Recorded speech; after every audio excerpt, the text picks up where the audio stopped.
Dios les bendiga, hermanos. El día de hoy estudiaremos 1 Timoteo, capítulo 1, de los versos del 8 al 11. 1 Timoteo 1, del 8 al 11. Daré lectura a la palabra de Dios. Pero sabemos que la ley es buena si uno la usa legítimamente. Conociendo esto, que la ley no fue dada para el justo, sino para los transgresores y desobedientes, para los impíos y pecadores, para los irreverentes y profanos, para los parricidas y matricidas, para los homicidas, para los fornicarios, para los sodomitas, para los secuestradores, para los mentirosos y perjuros, y para cuanto se oponga a la sana doctrina, según el glorioso evangelio del Dios bendito, que a mí me ha sido encomendado. Este pasaje empieza con un pensamiento favorito del mundo antiguo. La ley está para tener a raya a los malhechores. Una buena persona no necesita ninguna ley para poder controlar sus acciones que la amenace con castigos. Y en un mundo de buenas personas no harían falta leyes. El griego Antífanes decía: el que no hace nada malo no necesita ley. Aristóteles proclamaba que la filosofía le permite a una persona hacer sin control externo lo que otros hacen por miedo a las leyes.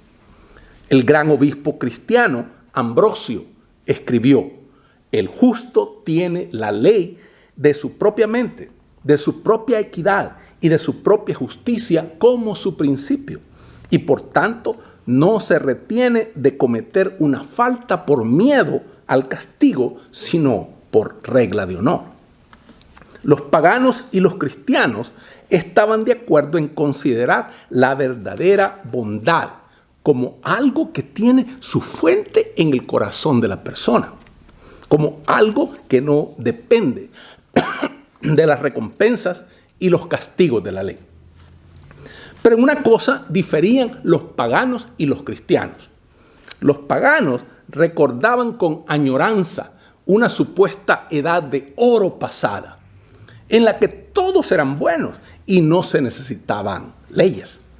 El poeta latino Ovidio trazó una de las descripciones más famosas de aquella época, de aquella edad de oro imaginaria. Y dice así: dorada fue la primera edad, en la que sin nadie que lo impusiera, sin ninguna ley, por propia voluntad, se guardaba la fe y hacía lo recto. No existía el miedo al castigo, ni había que leer palabras amenazadoras en tablas de bronce. Ninguna multitud suplicante miraba con temor el rostro del juez, sino sin jueces la gente vivía segura. Todavía no se había talado el pino de sus montañas nativas y ya descendía de ellas a la llanura regada para visitar otras tierras. La gente no conocía más orillas que las propias, ni tampoco había ciudades ceñidas con fosos profundos, no había trompetas de alarma, ni cornetines de bronce, ni espadas, ni cascos. No había necesidad en absoluto de gente armada, porque las naciones, libres de las alarmas de la guerra, pasaban los años en benigna paz. Esto es lo que escribió Ovidio en su libro Metamorfosis, capítulo 1, de los versos del 90 al 112.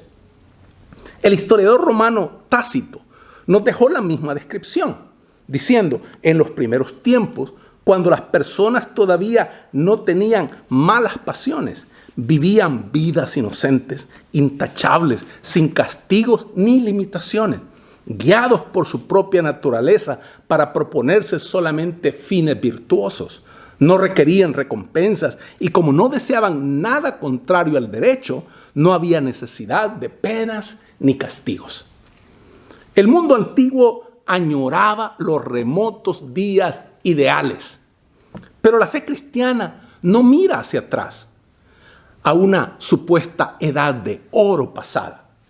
Mira hacia adelante, al día en que la única ley será el amor de Cristo en cada corazón. Porque el día de la ley no podrá terminar hasta que amanezca el día del amor en cada corazón. No tiene por qué haber más que un factor controlador en la vida de cada uno de nosotros. Nuestra bondad debe venir no del miedo a la ley, ni siquiera del miedo al juicio, sino del temor de defraudar el amor de Cristo y de entristecer el corazón de Padre de nuestro buen Dios. La dinámica del cristiano viene del hecho de que sabe que el pecado es no solamente quebrantar la ley de Dios, sino también es quebrantar el corazón de Dios. No es la ley de Dios, sino el amor de Dios lo que nos constriña. En un estado ideal, cuando viniera el reino, no habría necesidad de ninguna ley que no fuera el amor de Dios dentro del corazón humano. Pero según están las cosas, el caso es muy diferente. Y aquí Pablo traza un catálogo de pecados que la ley debe controlar y condenar. El interés del pasaje está en que nos presenta el trasfondo que había cuando la iglesia cristiana empezó a crecer. Esta lista de pecados que encontramos en los versos 9 y 10. Esta lista de pecados es de hecho una descripción del mundo en que vivían y se movían aquellos primeros cristianos. Esto nos muestra claramente que la iglesia cristiana era un islote de pureza en medio de un mundo vicioso. Hablamos a veces de lo difícil que es ser cristiano en la civilización moderna. No tenemos más que leer un pasaje como este para ver lo infinitamente más difícil que tiene que haber sido en las circunstancias en que la iglesia comenzó. Tomemos esta terrible lista que aparece en los versos 9 y 10. Tomemos esta terrible lista y veamos cada una de esas cosas. En primer lugar, están los sin ley. La palabra en griego es anomoi. Son los que conocen perfectamente las leyes del bien y del mal y las quebrantan con ojos abiertos. No se puede culpar a una persona por quebrantar una ley que no sabe que existe. Pero los sin ley, los anomoi, son los que violan deliberadamente las leyes con el fin de satisfacer sus propios deseos y ambiciones. Están también los rebeldes, los anipotaktoi. Son los insubordinados que viven fuera del orden, que se niegan a obedecer cualquier autoridad. Son como soldados que se amotinan para desobedecer la voz de mando. Son o demasiado orgullosos o demasiado indisciplinados para aceptar ningún control. Están los irreverentes, asebéis. Asebes es una palabra terrible. No describe ni la indiferencia ni la caída en pecado, sino la irreligiosidad positiva y activa. Este es el espíritu que niega desafiantemente a Dios, lo que le pertenece a Él. Describe a la naturaleza humana en guerra con Dios. Están los pecadores, los amartoloi. En su uso más corriente, esta palabra describe un carácter. Se puede usar, por ejemplo, de un esclavo que tiene un carácter negligente e inútil. Describe a la persona que ha dejado de tener principios éticos. Están los impíos, los anosioi. Ocios, que es una palabra en singular en griego, es una palabra noble. Describe, como dice un comentarista de apellido Trench, las ordenanzas duraderas del derecho, que no ha constituido ninguna ley o costumbre humana, porque son previas a toda ley y costumbre. Las cosas que son ocios son parte de la constitución misma del universo, las santidades perdurables. Los griegos, por ejemplo, declaraban sobrecogidos que la costumbre egipcia, según la cual un hermano podía casarse con su hermana, y la costumbre de los persas, según la cual un hijo podía casarse con su madre, era anosia, totalmente impías aquellas costumbres. Eso es lo que significa anosioi. La persona que es anosios es peor que la que quebranta la ley. Es la persona que viola hasta las últimas decencias de la vida. Están también los corrompidos, los bebeloi. Bebelos, que es el singular, es una palabra fea con una historia curiosa. Originalmente quería decir simplemente lo que se puede pisotear y en contraposición a lo que está consagrado a un Dios y es por tanto inviolable. De ahí pasó a significar profano en oposición a sagrado. De ahí la persona que profana las cosas sagradas, que profana el día de Dios, desobedece sus leyes y menosprecia su culto. La persona que es bébelos contamina todo lo que toca. Están los que golpean y hasta matan a sus padres. Patraloai y metraloai son las palabras en griego. Bajo la ley romana, a un hijo que golpeara a sus padres se le condenaba a la pena de muerte. Las palabras describen a hijos o hijas que han perdido la gratitud, el respeto y la vergüenza. Y se debe recordar que el más cruel de los golpes no es el que se da en el cuerpo, sino el que se dirige al corazón.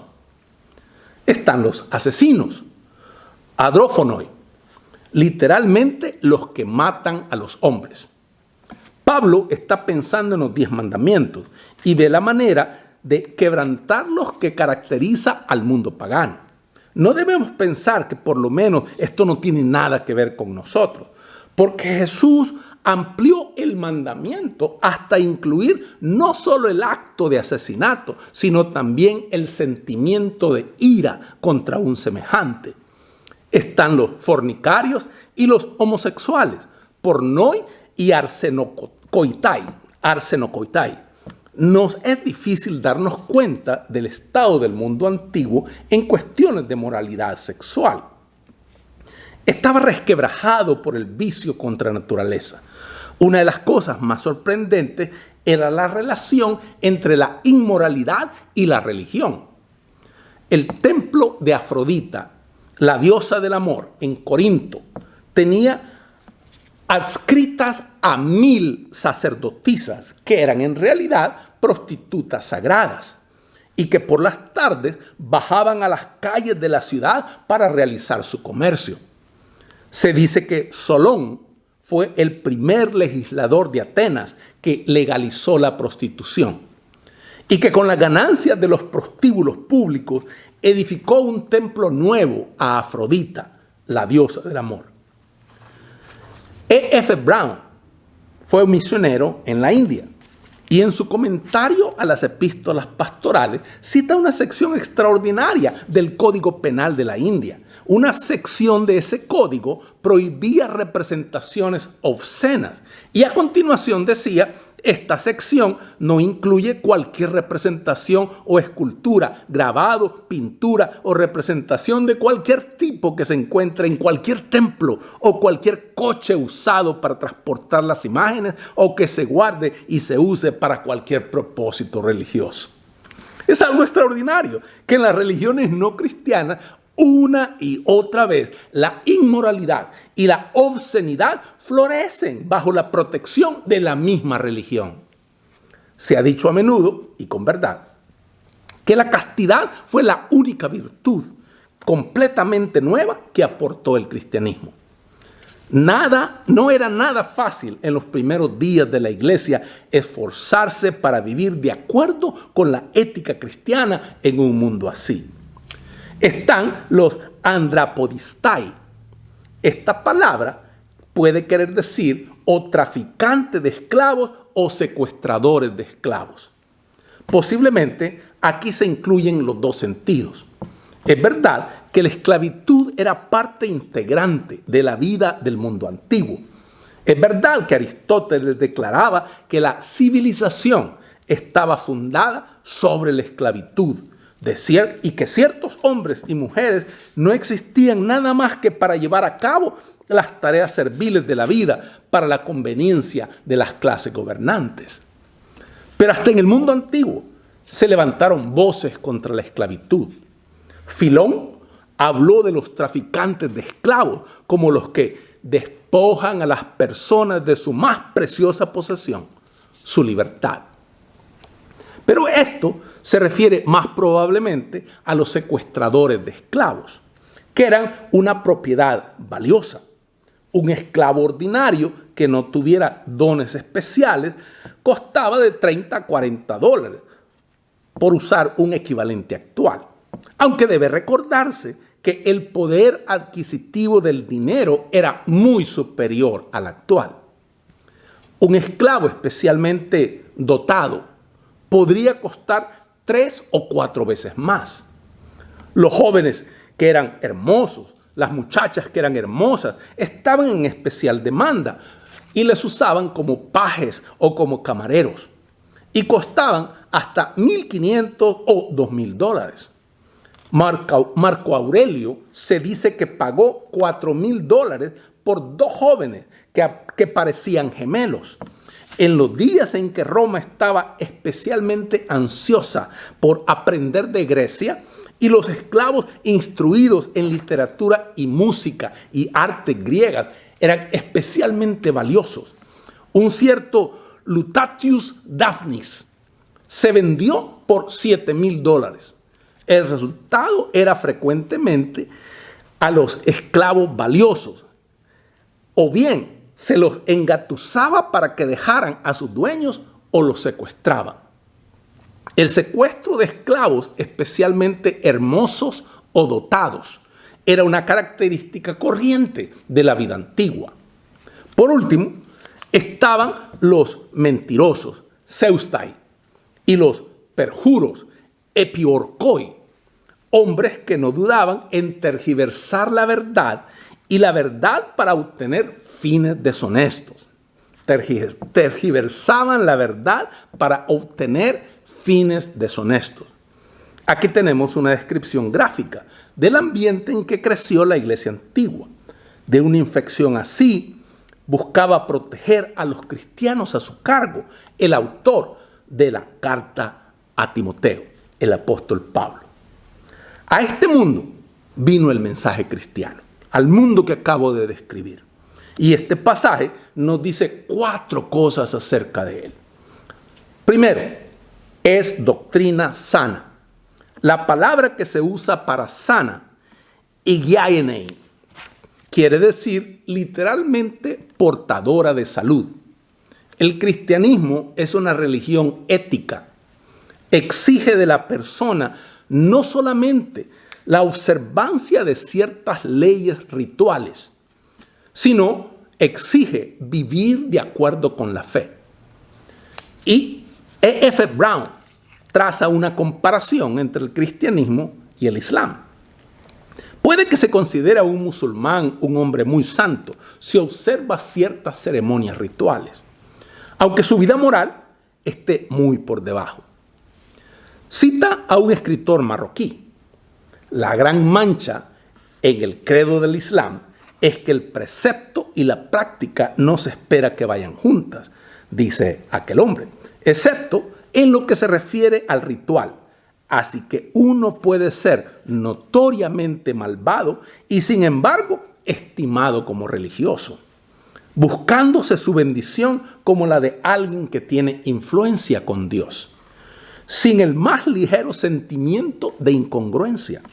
La situación real me la presentó claramente un hombre de Fez que me advirtió: ¿quieres saber en qué consiste nuestra religión? Nosotros nos purificamos con agua mientras programamos adulterio. Vamos a rezar a la mezquita mientras pensamos en la mejor manera de engañar a nuestro vecino. Damos limosnas a la puerta y volvemos a nuestra tienda a robar. Leemos el Corán y salimos a cometer pecados innombrables. Ayunamos y vamos de peregrinación y sin embargo engañamos y matamos. Se ha de recordar siempre que el cristianismo no significa la observancia de un ritual, ni siquiera si ese ritual consiste en la lectura de la Biblia y la asistencia a la iglesia. Quiere decir vivir una vida buena. El cristianismo, si es real, es portador de salud, de vida. Es el único antiséptico moral que puede limpiar la vida. Segundo, es un evangelio glorioso, es decir, es una buena noticia gloriosa. Es la buena noticia del perdón de los pecados pasados y del poder para conquistar el pecado en los días por venir. La buena noticia de la misericordia de Dios, de la purificación de la gracia de Dios. Tercero, es la buena noticia que viene de Dios. El evangelio cristiano no es un descubrimiento hecho por el hombre, sino algo revelado por Dios. No ofrece solo una ayuda humana, ofrece el poder de Dios. Cuarto, esa buena noticia viene por medio de personas. Le fue confiado a Pablo el llevársela a otros. Dios hace su ofrecimiento y necesita mensajeros.